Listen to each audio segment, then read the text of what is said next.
I think we've got everyone who was in the waiting room into the chat, and we've got quite a session. So let's go ahead and get started. My name is Elena Jordanov. I'm a 2020 environmental health graduate of Rollins. I'm a public health consultant at J. Michael Consulting, and I'm honored to be serving as your host for today's webinar, Life After Rollins, Smart Salary Negotiation.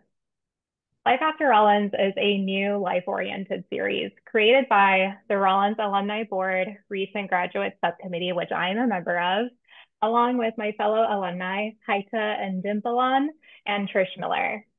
Although the series was designed with recent grads and early professionals in mind, the series is truly needed by everyone, and we welcome everyone seeking tools and information to help them succeed in their lives and careers. This series today, or in general, the series will tackle topics such as career advancement, salary negotiation, smart investing, student loan repayment, building your own business, and more. So let's get started. Today, we're going to be discussing smart salary negotiation and learning how to assess not only your base pay, but also crucial areas of benefits such as professional development, advancement potential. So by the end of the session, we'll be equipped to use these tools during performance reviews, as well as new job searches. Before I introduce our speaker today, I just want to share a couple of housekeeping items. Today's session will be recorded and shared with all registrants, as well as posted to our Rollins website for later viewing. We welcome your questions. So please feel free to type any questions you have into the chat. I'll be tracking them as we go along. So just make sure you don't forget to do that. We'll do our best to address them during our Q&A session at the end. And we also did receive many great questions during registration. So thank you to those who added their questions, and we'll try to address these throughout the presentation. And who knows, these questions might also spur off some future sessions and workshops in the future. But for this session, please do keep your microphone muted throughout the webinar unless asked otherwise. We will invite open discussion during the Q&A, but there's so much to get through. So without further ado, I'd like to welcome today's speaker, Roger Presswood. Roger is the Director of Professional Development and Career Planning at the Rollins School of Public Health. Roger has over 20 years of experience in academia and the business sector, providing expert advising and client services. We're delighted to have him leading our webinar today. And thank you, Roger, just personally as an amazing mentor. Up to you. Thank you, Elena. I appreciate that. Welcome, everyone. I'm really happy and proud of you for attending a salary session because I know it does elicit a lot of emotion, right? A lot of charged emotions around it. But it's something that is so critical to your career. And I've been doing this a lot over 20 years, especially on the salary side. I can tell you it's not easy for anyone to negotiate salary because there's bits and pieces of information out there. But the reason I'm really proud of what I've created today is I think it's more comprehensive because you get bits and pieces of salary negotiation, but it is an entire process that you need to learn. It's a skill set. You did submit some amazing questions, so really over 25 questions. I appreciate that. I'll try to get to as many of those as I can. I did want to ask, maybe you can put it in the chat here and Lena can tell me.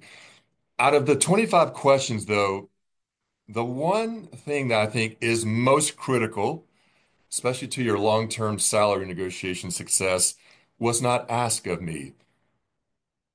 Can someone in the chat put maybe a couple of things that they believe that the one thing perhaps that's most critical that was not asked out of over 25 questions? Any anyone just write a few words that Alina can share with me in the chat, and let's see if you can guess what it is. I'll give you another hint. It's the reason that, especially in public health, many of our alumni are making less than they deserve. So just to Why do, repeat the question, what do people fail to do in terms what are of they salary?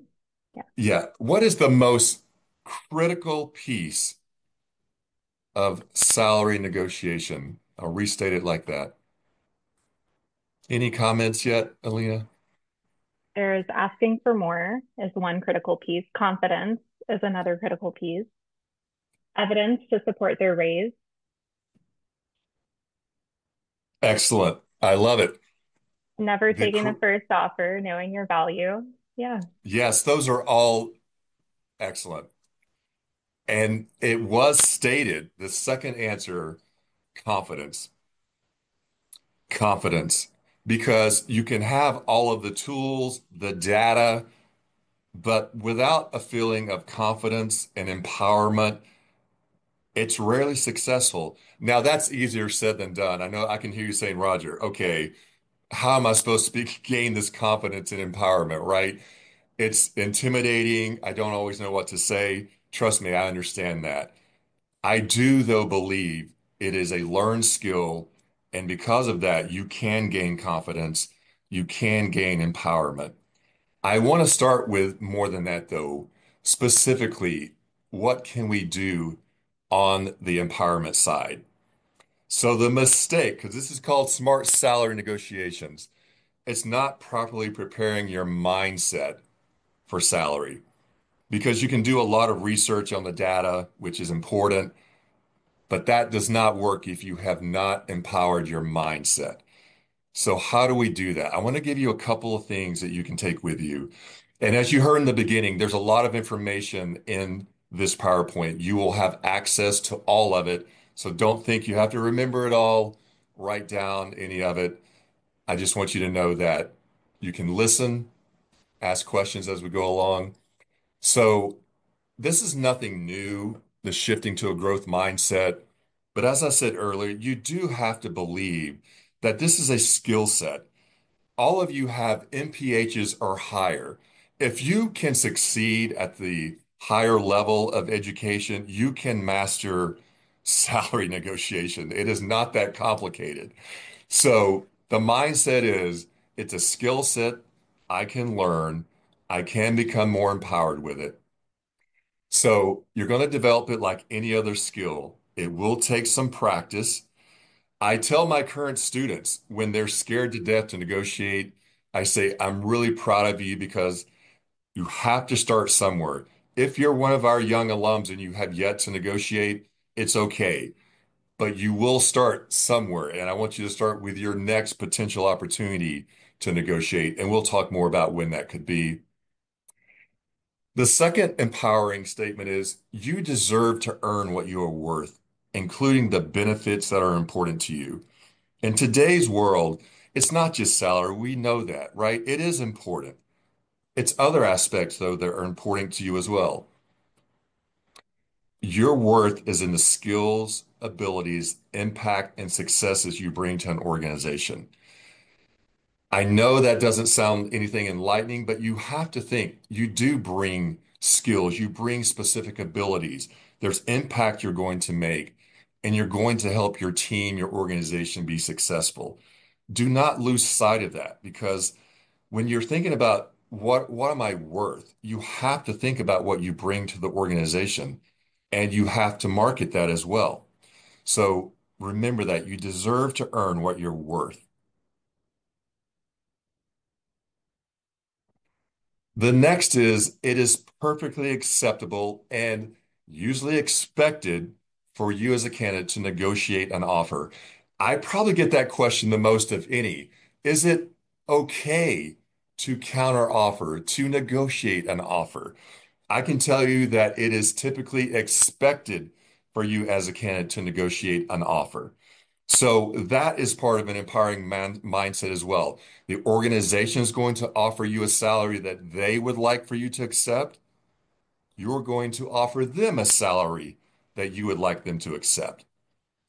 So know that it's expected of you. Does it mean that the organization will always give you what you ask for? No, we know that. But knowing that it's expected can really increase your confidence. So only you know what is important in terms of salary and benefits. And this is really key. It's your responsibility to communicate those needs and desires to the organization. Of course, me included, I would love if the organization would say, "You're just so amazing. We're going to give you another $10,000, Roger. Congratulations." But that's not the responsibility of the organization. Only I know what I need. And it's not just salaries, I said, it's benefits, it's other aspects. Maybe it's more flex time, right? So you take responsibility that you understand what's important to you, and it's your responsibility to communicate those needs to the organization. You have to take empowerment of that. And I know that's not easy, right? Because it's sometimes hard to know, like, well, what am I able to negotiate? We'll talk more about that. Right now, though, we're just talking about an empowering mindset for the rest of your career when it comes to salary negotiations. This one is probably the hardest to accept. Salary negotiations are mutually beneficial. I can hear you saying, how is this beneficial to the organization when I'm trying to get them to increase my salary or certain benefits? How is that helpful to them? Do you know that the thing that an organization really dreads most is when a successful employee leaves the organization? It costs the most amount of money. It costs the most time. It costs the most time in terms of replacing you. So how can I say that it's mutually beneficial? If you're able to negotiate a salary and benefits that are highly motivating to you, the chances of you staying longer, retention, and your motivation are higher. That is a win for the organization as well. So, this is probably the biggest shift I want you to have today in terms of an empowering mindset. Know that the organization is never going to give you more than they're capable of giving you. They have a range. So they are not going to give you more than they want to. They are not going to give you more in terms of benefits than they want to. They have the ability to do it. It's up to you to have the confidence and know what's important to you and ask for it. Doing that is a win-win for you and the organization. If there's one thing you take from this today, it's this empowering mindset, because the rest of what we're going to talk about can be found on the web. It's data, but the empowering mindset is not. It's something that doesn't get enough attention. It's the number one issue I've learned with my students and alumni is that they take the data, but they don't prepare their mindset and confidence. Yes, you're going to equip yourself through reflection and data. It's always a key piece.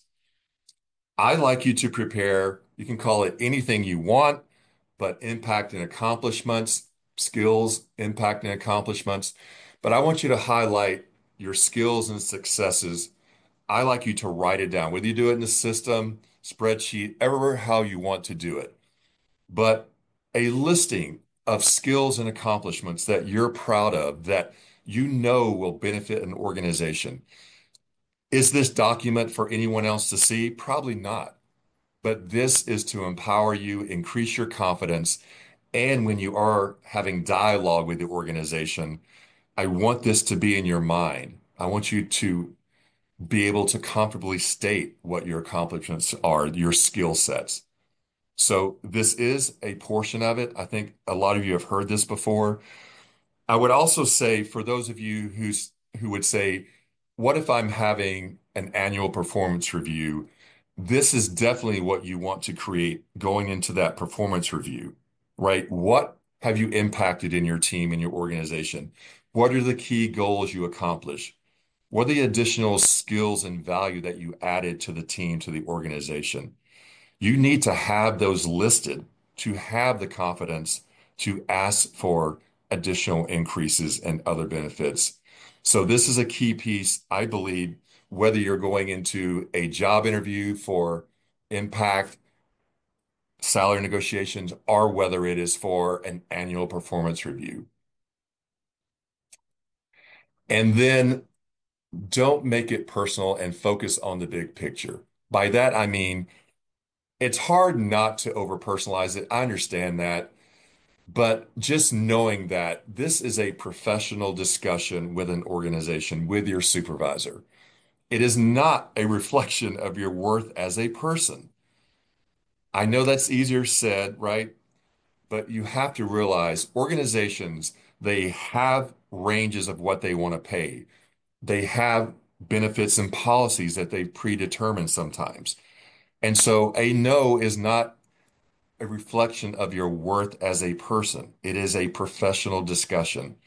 The reason I say this is because I know it's when you don't get the increase or when you don't always get something else that you ask for, it's hard not to take that personally and say, well, they don't value me.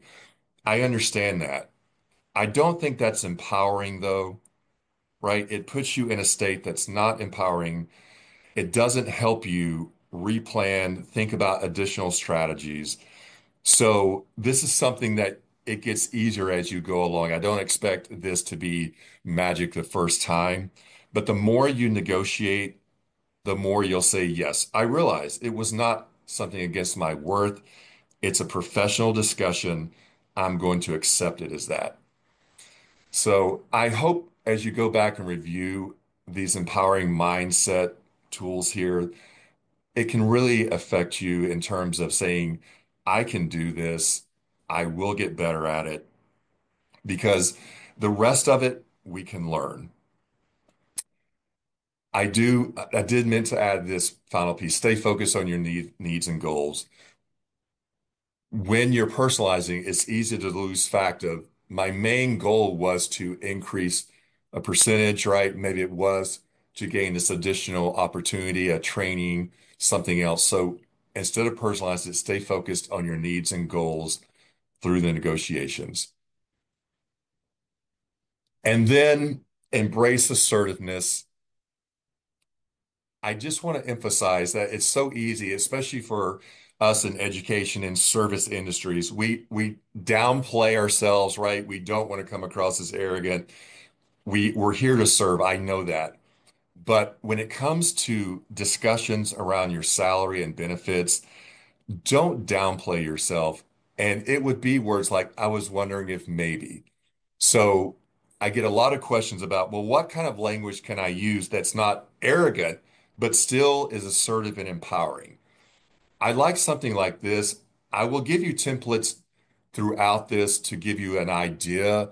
I'm not telling you this is exactly what you say, but I've had so many alums ask me, what should I be saying? Can you give me some ideas? So that's why we have a lot of templates throughout this presentation.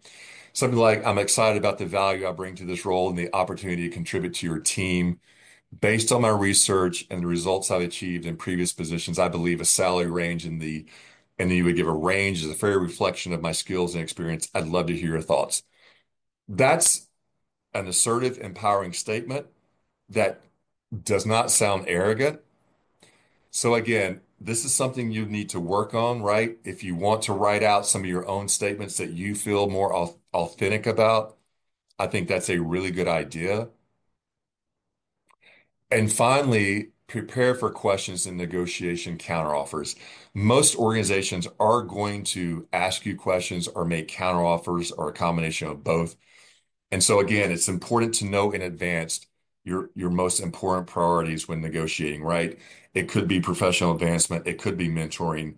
So you need to know those in advance because they probably will make counteroffers and you're going to have to continue the negotiation to negotiate what is most important to you. So we'll start with the negotiating an offer. This is going to focus more on if you are interviewing for a position, but many of these will be applicable for those of you who say, Roger, I'm already in a position. How can I negotiate an offer in my current position? So a lot of this will overlap with that, and I'll talk about it when it does. So it is critical to know the salary range of the position. That's probably the number one question I get. I will tell you this, it's critical to do your salary research prior to interviewing for a position. You For those of you on the search now, you may be doing a lot of applications. I'm not telling you to do it then, but once you get called for an interview, that's when I would start the research for the position. If you are currently employed and you have an annual performance review coming up, that's the time to start doing the research. So you're going to use multiple strategies to research the ranges. The first one, I believe most of you know. I do really like the websites. My recommendation would be look at a minimum of 2 to 3 of these and then see how the ranges are overlapping because no one site is going to have what I would call the exact correct range. There's just too many variables in the workforce for that. And those variables vary between what's happening in the environment, right? The time of year it can be. Sometimes it can be demand and supply. There's a lot of moving factors in salary, but at least these can give you an idea of the ranges. That's your goal. Just have a range of what the position that you're interviewing for is paying, or if you're going into an annual review, research what is the range for someone in your current position, right? In your city that's competitive.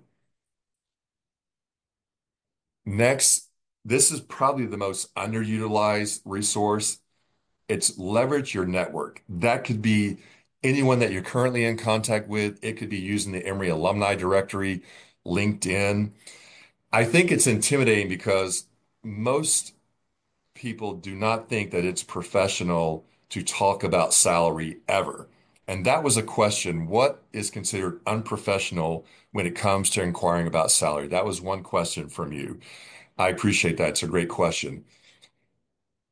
The only time that I would consider it unprofessional is when it becomes the dominant factor, the first question. If you are doing an information interview with someone in the role, an Emory alumni, yes, you're going to have questions about the work, right? More about career paths.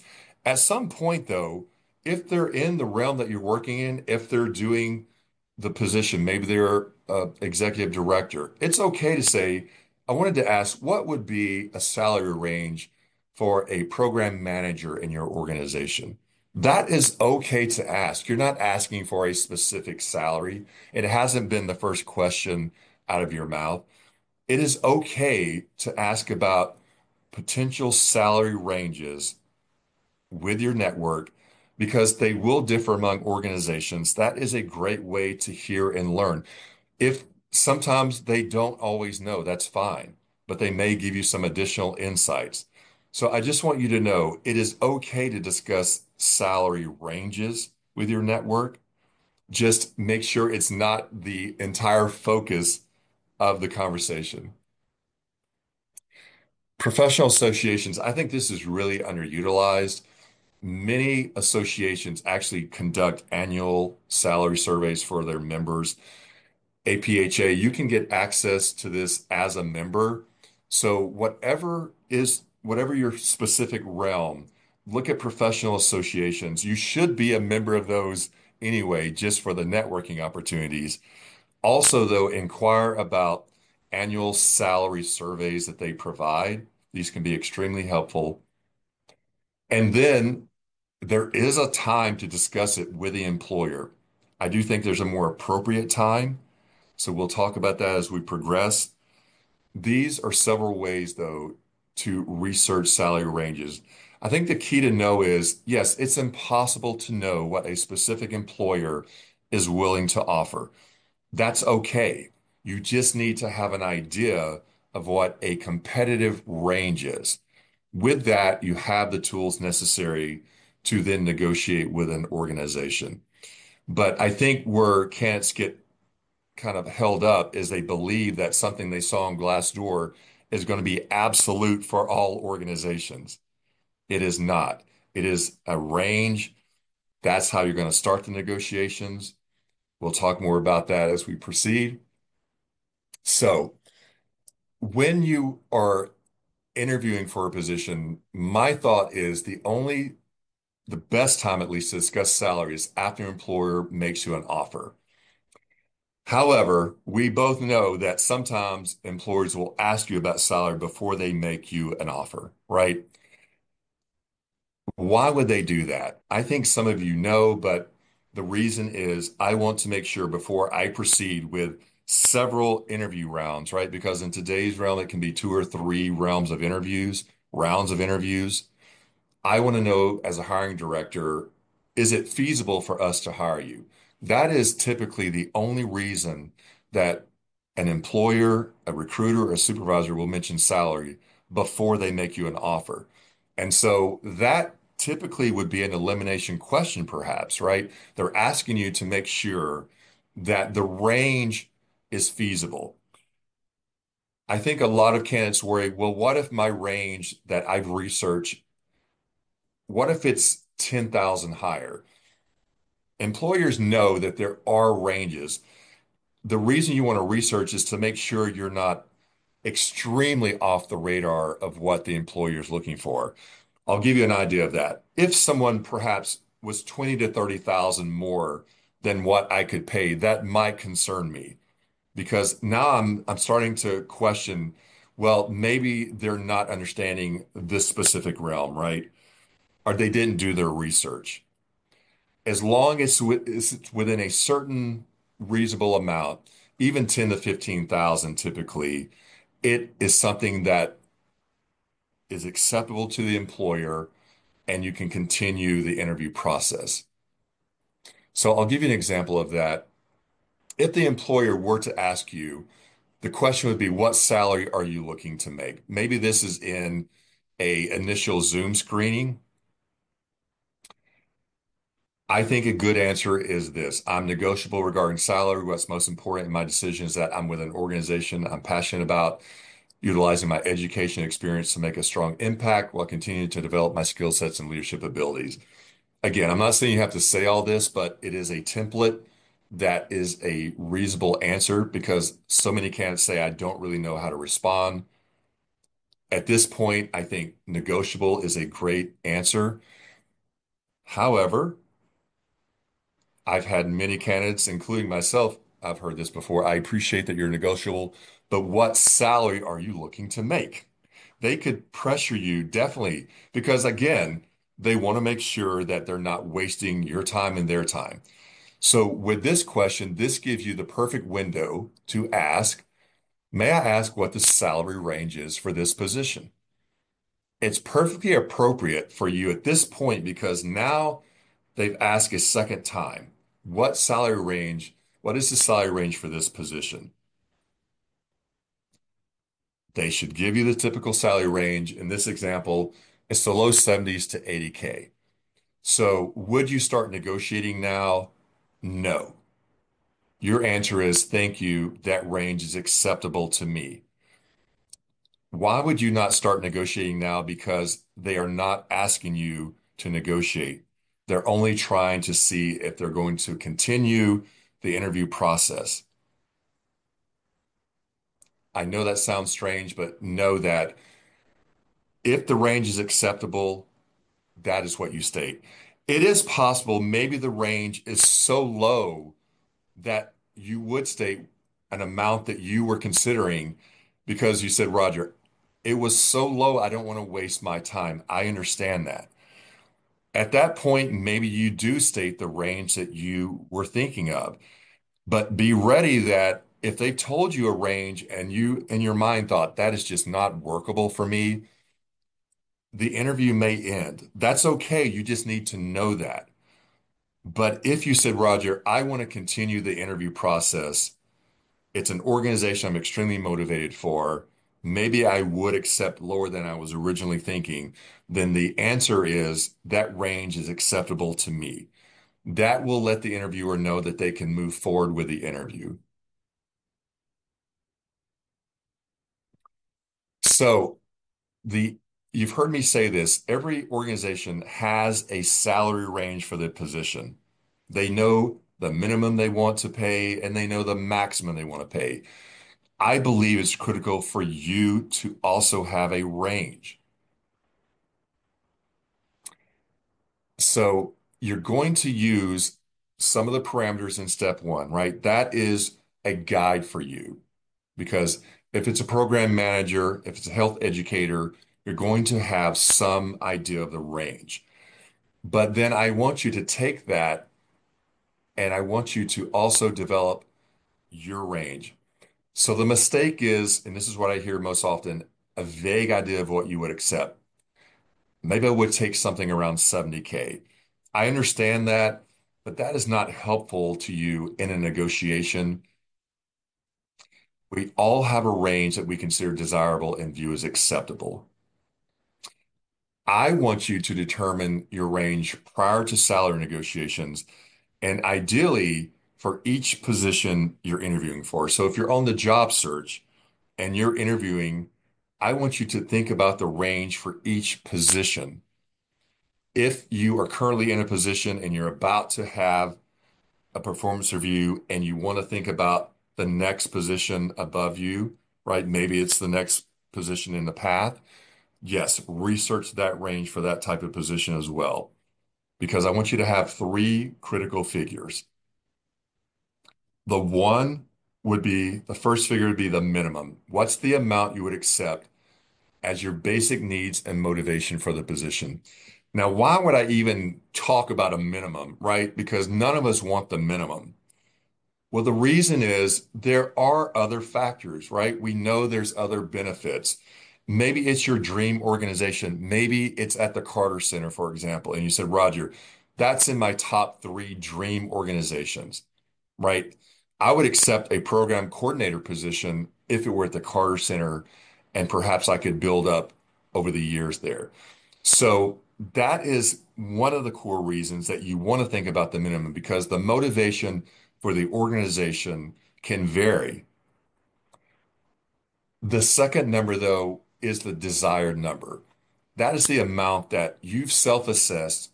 You think this is fair based on the experience you have, the skill set you bring, your advanced degree. And so you said, Roger, 75, I think is competitive for me based on the research I've done for the position.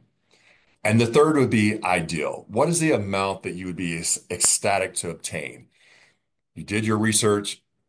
Maybe for this particular position, you said, Roger, it's 80,000. Anything above that would be my ideal. So now you've created your minimum to ideal range. That's 70 to 80,000. Your goal is to negotiate an offer within that desired to ideal range, which is 75 to 80. We know your minimum. The minimum is only if in negotiations they start to tell you, listen, I wish we could give you more, but we have budget restraints. This is the maximum. That's why you need to know that. I think so many candidates get caught off guard when the range is below what they were hoping to get. So you're going to prepare your mind in advance. You know what your minimum is, you know what your ideal is. So negotiating the offer. This is what the employer would say. Something like, we think you're an excellent fit, and we are delighted to extend an offer of 72,000. What is the mistake? This is the one that I've heard a lot. Thank you, I'll take it. I do understand that, especially if you are currently searching. I understand that you're so relieved to get an offer. There's nothing wrong if you want to just take it. The only thing I would say, though, is you could be leaving money on the table. And the second thing is, this is a lifelong process with every position and every annual review, you potentially are negotiating your salary. So when you do not try to negotiate, it is not helping you towards your future salary. And I have definitely seen a lot of alumni making a lot less than they could be making 5 to 10 years out because they have never truly negotiated. Remember, the employer has their range. They're always going to typically go for the lower range. I don't I don't fault the employer for that. There's nothing wrong with an organization wanting to save money, right? It's not their job to hand out additional money. It's up to the candidate to relay their skills, the confidence, and the range that they would like. So I really encourage all of you to negotiate to learn to gain the confidence to do that. I think the second response that is common would be, thank you very much. 72,000 is a little lower than I had hoped. Is it possible you could go just a little higher? That is a reasonable statement. I'm not telling you it's unreasonable, but if you remember about the empowering language, this is not an empowering statement. It is not assertive. And as a hiring director or supervisor, honestly, there's not a lot I can do with that statement because you haven't made an actual number counter, right? You said it's a little lower. Could you go a little higher? I have to document all of the negotiations as an HR director or as a supervisor. I have to document. I cannot document candidate wanted a little more. They asked for a little higher. I cannot give out additional money based on that counter. So even if they wanted to, it's very difficult because you have not given a numerical counter offer. So know that not only is it not assertive for you, it's not empowering, it doesn't help me as the employee give you more money, even if I wanted to. So negotiating the offer. Here's a smart response. So you determined your desired to ideal range in step two was 75 to 80,000. You've received the offer of 72. Here's the employer again, right? We offered you 72. I think this is a reasonable response. I wrote it out again because so many students and alumni said, what is a reasonable response? I think this is it. Thank you for the offer of 72,000. I'm excited to be selected as your top candidate for the position. I do want to say I believe it's always important to express appreciation and excitement. I've made a lot of offers over the years where I did not hear that after I made the offer. I heard disappointment. I understand that. But that is not productive for you as a candidate to not express excitement, or at least tell them I appreciate it. I appreciate being offered this position. Just it's a lot of work. Any of you that may have done some hiring on committees, it is a lot of work to find the right candidate and to finally select the one. And so we hope that you're excited. And when a candidate, and I know it's kind of instinct sometimes, it's just disappointment in the amount, but that is really hard sometimes for the supervisor to hear as well. So even if it's below what you had hoped, express appreciation for the offer. Next, back to the script. I understand from our prior discussions, the range for this opportunity is from the low 70s to 80,000. Based on my skills and evaluation in SaaS, and my previous experience of 4 years that meet your preferred requirements. What that statement was just based on the job description. The job description asks for skills in SaaS evaluation, right? It asks for a certain number of years of experience, perhaps. So you pulled from the job description areas that you meet and you gave that as evidence. The salary I would like to request is 80,000. I believe this is an empowering statement, right? It expresses appreciation. It's clear based on your skills and evaluation SaaS experience why you're requesting it, and you're giving them a specific counter offer. This is what I need to document in human resources or as the hiring director. This is the type of statement. I need to document the counter. I need to document what is it based on. You have to give them some evidence, skill sets, experience. There is no perfect thing to give them because I know it can be hard. Well, what do I select? You just look through the description, look at what you have on your resume, the things that you are proud of, right? The skills, your total experience, pick out a couple of those that you meet, preferably in the preferred requirements, because in the preferred requirements is where I'm usually giving the lateral ability to go higher in the range that I've been given from the organization. As a director, hiring supervisor, I typically have been giving a range.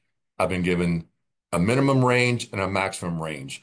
The instructions are typically I'm giving you leeway to go to a higher range, up to a maximum, if you find the ideal candidate that you believe meets the qualifications of your description.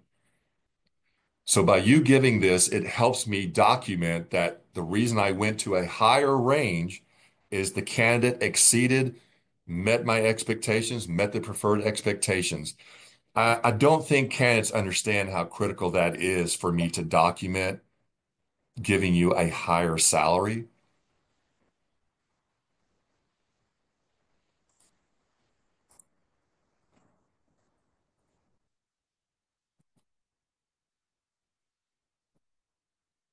Okay, so you made the counter offer. The next is, I hate to say this, but you have to be quiet for a few seconds at least. I know it's hard because the time between if you make that counter offer and if it's if it's in person, it could be by email a lot, right? But if it is in person, if it's Zoom, if it's phone, please be quiet. Give the director, the HR person, a few seconds to respond. Do not mistake silence for objection. I just have to say that because I have personally experienced it so many times when making offers. I've heard a lot of candidates do it as well. They don't even give me time to respond because they're extremely nervous. So calm your nerves, be quiet, wait for a response. You have made a specific, legitimate counter offer. It is not your role to make the next response. So many times the employer would not immediately counter that offer you just made. Instead, they may state something like they need to get back to human resources. So here's a response. I don't have the authority for that amount. I'll have to check with our executive director, right? Maybe it's HR. I don't have the authority. Your response is, thank you. I'm truly excited about this position, the opportunity to work for your organization. I look forward to hearing from you. Do not backtrack, right? I know it's hard not to say, well, but if you can't go to 80,000, I understand, I could work with the 72. No, do not state that. You have made your counter unless the employer states, I understand it's a very good argument that you make, but I need to let you know 72 is the maximum amount that I can offer. Okay, if you hear that kind of language, that's why you're prepared with your minimum, your desired, and your ideal. There could be times, right, where there are set budgets. There's grant funding. The employer could say, I understand your request. I just need to let you know that 72 is the maximum amount I could go. If I had more, trust me, I believe you deserve it, but I need to let you know that. That's why you're prepared because you may be given a specific number. And if you have not done your minimum desired and ideal, it's going to be hard to respond to that. Of course, there's benefits, but that is a key aspect. But typically, that's not going to be the response. It's going to be something either they will negotiate right then or they will say, I don't have the authority. I will have to get back with you. That's typical. This is your response. The final piece of that is remember, as a professional, continue to convey your enthusiasm and confidence for the position, right? Thank you. I'm truly excited about the position and the opportunity to work for your organization. I look forward to hearing from you. So they went back to their leadership. Here was the outcome of that specific salary negotiations. It's an often utilized strategy. Many of you may know this, but it's splitting the difference between the offer they made you and your counter offer. So they offered you 72,000, you countered with 80,000. The split between those two amounts is 76,000. Congratulations, you have negotiated the 76,000 salary, which was between your desired to ideal range of 75 to 80. Now, we haven't added in the benefits portion yet, but the reason is so many candidates don't understand just this specific salary portion. That's why I separated this out, because you have to have the minimum desired ideal going into salary negotiations to even understand yes, this met my expectations in terms of salary, right? Benefits is a separate conversation, but I wanted to give you the language, some of the empowering thought processes when you're negotiating salary. Many of this is still applicable if you're currently employed and you're having your annual review, because you may be wanting to increase your salary for your current role. Maybe you're a project coordinator and you want to elevate to project manager status, right? And you want to discuss that. Maybe it has been hinted about that you are going to be the next project manager or that it is within the timeline. And so you want to bring that up to your supervisor.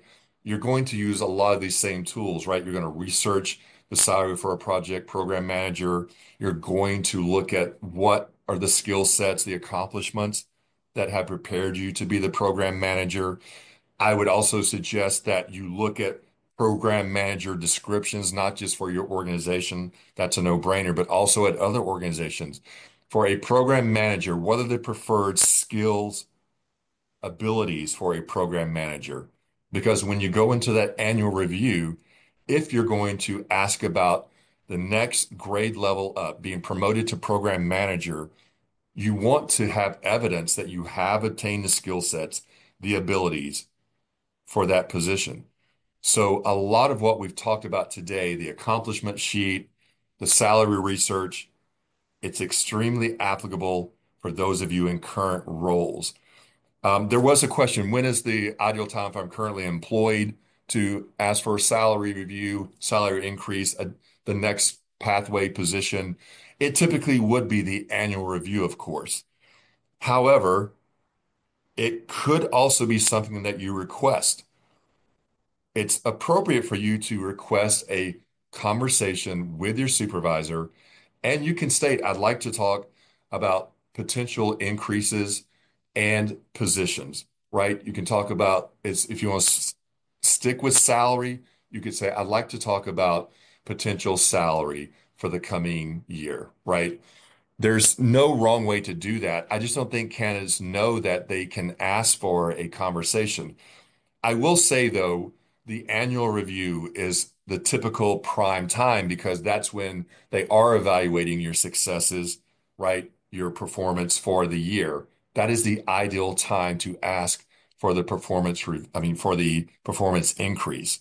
But it can be done at different points in the year. I would be aware of what's happening within your organization, right? If there are layoffs occurring, then this might not be the time to ask for a specific salary review outside of your annual review. So be aware of what's happening in the organization, right? If there's budget constraints within your division, your team that you know about. So you have to have some awareness of what's happening in your organization. But it is okay to have a separate discussion about salary. It's okay to have a separate discussion about advancement in the organization. There was also a question from you about what is an average annual COLA, cost of living adjustment, is what COLA stands for, merit increase. The average would be 3 to 4%. That's across most industries, 3 to 4%. For top performers, it could typically be 5 to 7% or greater. So just so you have some idea, it is 3 to 4% for an average because the average inflation rate for the country outside of the past few years has been about 3%. So when you get an average increase in your position of 3 to 4%, that is keeping up with the cost of inflation. That's where that number comes from as well. But for an exceptional performer, 5 to 7% or greater. So I know that's a question that many of you had. It was submitted twice, I believe. I do have some more of your questions here. I'll go through those, but I do want to go through a few questions and critical points I believe are so essential in the negotiation process. Let's talk about those additional benefits, right? Professional development, continued education, training certifications, conferences, all of those things. One of the questions was, how do I bring this piece up? So whether it's in the initial negotiation for a new organization, it could be at your annual review, something like this. If it were an offer, I'm very enthusiastic about the opportunity to contribute to your organization. In addition to salary, I'm also interested in discussing opportunities for professional development, such as attending industry conferences, pursuing certifications, continuing education. I'd like to increase my knowledge and skill sets to have an even greater impact in my role. Is this something your organization typically offers? So if it is a new job and you're interviewing and you're in discussions, this could be a statement. For those of you in current roles, you can definitely do a good bit of research, right, on your organization, see what they typically offer. I think the key here is you need to know what is most important to you in terms of benefits. We've talked a little bit about that, but in addition to salary, for at least a time frame of the next 2 to 3 years, I need to give you a time frame. What is most important to you? Is it mentoring? Is it someone in the organization that could mentor you? Is it continuing education? Do you want to go back and obtain additional formal education? Right? Maybe it's attending conferences. Maybe you want to gain a certification, right? Maybe a program management certification, maybe your BC certification. So it's really important to know what is most important to you, including salary, to the point where you need to almost rank these for yourself because part of that desire to ideal salary in the minimum is if I were offered in the minimum realm, what could be offered to me in terms of additional benefits that I would also be excited to take this position? Because if it were in the lower minimum realm of your salary, but the organization is offering to pay for an additional degree, continuing education, maybe it's a PhD, maybe it's an MBA, right? That is extremely valuable. But if you don't know that, if you don't know what you're really wanting, at least in the next 2 to 3 year range, it's very difficult for you to negotiate that. So my recommendation is really sit down and think, if I could only have one or two significant benefits along with salary, what would those be to me? It would be, Roger, I want to get certified. If they would cover my certification as a project manager, that would definitely make up for some of the salary issue. Maybe you get your ideal salary, but you still want the certification. You need to rank these. Where does mentorship rank for you? Where does the continued formal education? What about the ability to attend conferences? Maybe you want to attend 2 or 3 conferences in the next year. The only way that you're going to be able to obtain these is asking for them. Because there was the question, what can I ask for? What is offered? There is no answer to what is offered. It will dramatically differ with each organization. Some organizations will offer formal mentorship, some will not. Some don't have the resources for that. Some may offer formal continuing education reimbursement, some will not. All you can do is have a knowledge of what you want to obtain and ask for these. Of course, in your current organization, you will have the ability to review more of what they offer and you could have a discussion in your annual review. I was thinking about going back and obtaining additional formal education. I see that it's offered reimbursement. I wanted to see if I could take advantage of that for this next year. So you do have the ability, if you're currently employed, to still talk about and negotiate these with your supervisor. If it is a new position, the exact same thing. You have to know what you're looking for. So I know that it's broad, but it's something that you truly need to think about because I do think this is a key aspect of your long-term motivation, right? Being empowered. It's not just salary. It's like I'm getting the additional training that I want. I feel empowered. I'm making additional impact in my organization because I'm getting the additional certification or training. So think about that. And there will be no's, right? I'm sorry, we do not have a formal mentorship program. That's okay. Do not react negatively to it. Have your hierarchy. I understand that.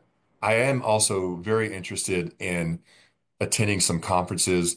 Would there be some funding for a conference or two this year, right? Maybe pick out one or two specifically that you'd like to attend. So it's if it's a no for certain benefits, have your hierarchy and continue to ask. If you do not ask, you will never receive it typically. You have to have an idea of what's important to you. The reason I'm harping on this so much is I know from myself and from people I've worked with over the years it is such a huge part of your empowerment to feel like not only am I getting salary, but I'm continuing to advance my skill set, the knowledge. It can make all the difference. Even if you're having to wait out a position, you're like, Roger, I've kind of been waiting for a promotion. They've been very slow about it. I'm kind of getting itchy, losing a little bit of my motivation. Sometimes just having areas of development. Maybe you are able to present at a conference and it's being covered by your organization, right? Maybe you are able to get a certification. That can be enough to carry you through the wait period that sometimes we all have to go through at organizations. That's why I stress this so much. And I don't think candidates spend enough time truly thinking about it. I know Yeah, that this hour went very fast and it we're really at did. 1 o'clock, which is unbelievable how fast it went. I know. I just want to I'm thank willing you to so stay a much. minute or two, three, ever how long if someone else wants to stay on, but it's up to you. Thank you. I'll turn it back over to Alina. Thank you, Roger. This was so helpful, and I hope that you all feel inspired and empowered. I know that we have some questions in the chat. We Yes. did get through a lot of them, though, so do look out for our follow-up communication. That will include the recording as well as catching any other stragglers. It'll include a nice resources for you all too. Truly, I appreciate your time so much. So if you have to drop, feel free. We'll stay on maybe for another minute or two, kind of talking about that empowerment piece. One key challenge is how do we sustain the conversation? So you make your big ask for that benefit or that Yes. salary raise, and then they say, thanks for asking, we'll get back to you. And what is an appropriate time frame to get them to respond? How do you kind of sustain that conversation? Right. That's a great question because yeah, that's very real, right? Many times they will say, it's not something we can evaluate now. They could give you several reasons. I would ask, when would be an appropriate time for us to discuss this again? So ask your supervisor, when would be an appropriate time? I think for me, an appropriate time, unless there's something happening in the organization, again, that's where you have to have awareness. If your organization is going through some funding crisis, if they're laying off, then it might be different. But I think an appropriate time for them to look at your request, right? Have discussions with leadership. I would give them a potential range of 2 to 3 months. I think a 90-day window is very reasonable. So you could say, if you want to be extremely proactive, and they say, right now, I don't know that we can address this. If you really wanted to not ask the question, I believe you should ask them and let them deliver it. But you could also say, could we look at this again in a 3 month range? And would it be okay if I schedule a meeting 90 days from now? The response to that is critical because if you still get a negative response, assuming nothing is happening in the organization, right? Assuming everything's been great, there's been additional hiring, there's no budget issues that you're aware of, assuming that and you still get put off, that is telling you something, right? And that was a question, what if these discussions keep getting kicked down the road, right? The can keeps getting kicked down the road. That is an answer. What's the time frame of how long? That's very individual. It's up to you. But if you are going 1 to 2 years and never having any significant discussions, they're giving you an answer to your request. But to make it specific, I think a window of 90 days to readdress, reapproach the issue is reasonable. If it keeps getting kicked down the road, they're like, again, it's just not something we can look at. We're in some discussions on some separate issues I can't talk about. At some point, you have to realize that you may have to take proactive steps. Everyone has their own timeline of how patient they're willing to be. This could be salary. It could be you're waiting for the next promotion. But if it keeps getting put off over and over, that is an answer. And candidates don't realize that it is an answer. Maybe it is time for you to say, you know what, this has been a good opportunity. But if I look at what I want for my career over the next several years, I don't see it offering what I need in terms of maybe my motivation, in terms of my development, in terms of salary. That could be the clue to say, okay, I'm going to start the search. And I'm not saying that's easy, but it Mhm. does happen because if an employer is motivated and they are excited about the work you're doing, they want to advance you, they should not be continually putting off these discussions. It's okay if they do put it off one time, maybe two times, right? There's things happening that we don't know about at higher levels. I understand it not happening at the moment that you want it to, maybe even the 90-day window. But continually putting it off, that is an answer to you as a employee. Thank you, Roger. I do see some requests for more flipping through of the slides to see the rest of the talk. I'm not sure how much more you've got left, but maybe this is a good opportunity for a spin-off. We might be able to have him come back and speak to us Yeah. again. Yeah. Yeah, there's some more here, but this was the core of it. And this is recorded, so you'll be able to come back and put pauses here to kind of dig into the content. But Right. Yeah, this is any, yeah. that was the core of it. Really pay attention to this last slide that we've talked about, right? It's you.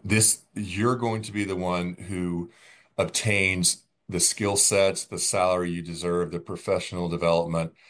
It is you, right? No one is going to give these to you typically. You have to be empowered, assertive. It gets easier, right? And then I just want to say that final thing, celebrate the process. I truly mean this. No one comes out of the gate being a great negotiator. We're not trained in this, right? Typically, the organizations have higher level training. You do not. Every time you negotiate, even if it wasn't what you deem a success, trust me, that is a win because you have empowered yourself. You have gained additional confidence. That's what I wanted to end it with. Just give yourself credit, celebrate the process for what you're doing. Thank you, Roger, so much. I hope that you all enjoyed this session.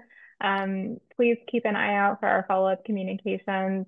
Have a great holiday season. Happy New Year. And we'll see you again in January for our next Life After Rollins webinar. Thank you, Thank guys. you, everyone. Thank you, Lena. Have a great Take weekend, care. holiday. Bye.